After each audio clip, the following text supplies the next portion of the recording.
Welcome to The Other Side. Today, Brandon Smith talks about playing the Winnipeg Blue Bombers back-to-back.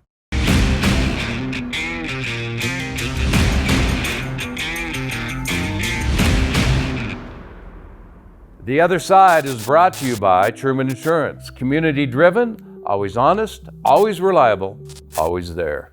Welcome to Third and Long. Brandon Smith joins us. Today, we're going to talk about the Winnipeg Blue Bombers because you have them twice the next couple of weeks. And the interesting thing about it, they defeated you once already this year. So this is kind of important as you guys close out the season and jockey for position in the race.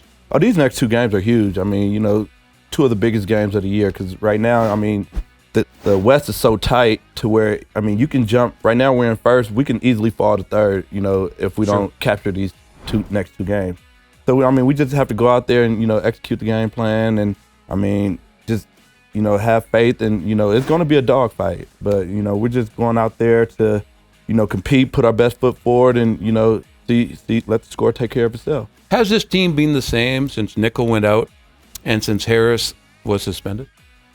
They've been playing some good football, but, you know, they've dropped a couple games back to back.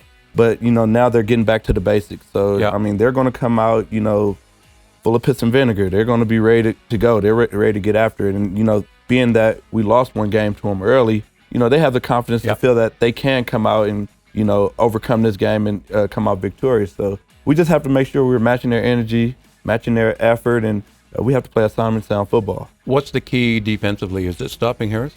Absolutely. A lot of offense goes to Andrew Harris. I mean, you know, he's one of the better running backs in the league. He's also a passing threat as well. And so, and, you know, they have Strevler quarterbacking, and, you know, he's a dual threat quarterback where he can run as well as throw the ball.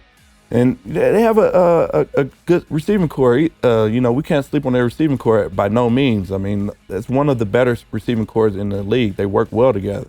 So, I mean, in all facets of the game, tough offensive line, right? You know, I can't forget them.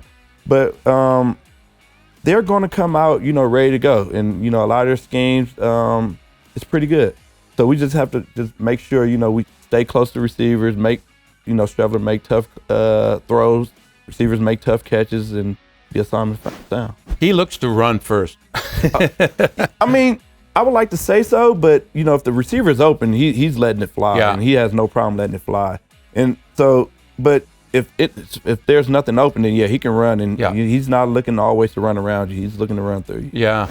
Take us onto the field and what goes on the field against the Winnipeg receivers. How much trash talk goes on? Is it a pretty clean game, or is it pretty dirty? So the first time we played them, you know, with them, you can't let them get in the groove of things. When they get in the groove of things and their confidence is flowing, then you know, they're all about, you know, talking, and, you know, they're going to celebrate when they make big plays. But, you know, if you can limit that, then, you know, you can limit the amount of talk that's being said. You can limit the celebration that's being said. But, you know, our secondary, you know, we have some mouths on our team as well. And, you know, you got to have that. That means guys are playing with a lot of emotion. I'm not one of the talkative ones. I just go out there because you know, I'm pretty tired from running around and trying to make plays. And it's not really, you know, my game because I'm focused more on the next play. I'm focused on more what we have to do. You know, I'm thinking about, you know, I'm running game film through my head to figure out, okay, what plays they like to do now and, you know, what can I expect?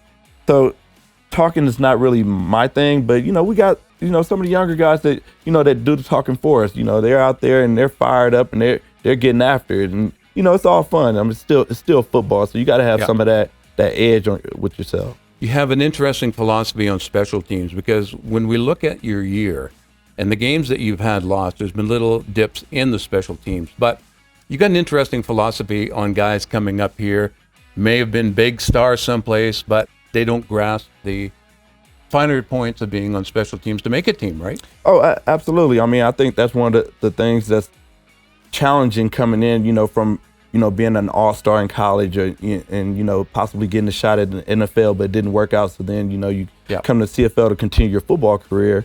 But, you know, it's a blow to your it humbles you, I should say. Yeah. You know, it humbles you to have to take a step out of the spotlight and play special teams. And it's not much that's glamorous about special teams unless you're one of the returners, scoring touchdowns. Right. But when you're one of, the hard hat workers that's, blocking for the guy, or, it's no stat to show, oh, you had a good block. It's no highlight for that. So it humbles you, and, guys are just so used to being in the spotlight, making plays at, their first position, which could be, a defensive back, a linebacker, a defensive end, running back, receiver, Right. whatever the case may be.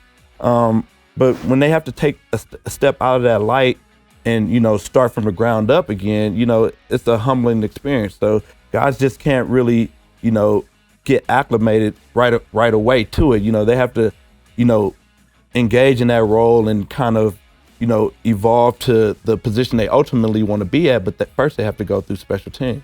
Yep. Good philosophy. Love it. Yep. Wally Blunt always said, if you can't play special teams, you can't play for me. Yeah, I mean, I've heard that a lot. I mean, it's the same way here. Yep. I mean, the majority of the players, pretty much every player that came through Calgary had to play special teams at one point or another.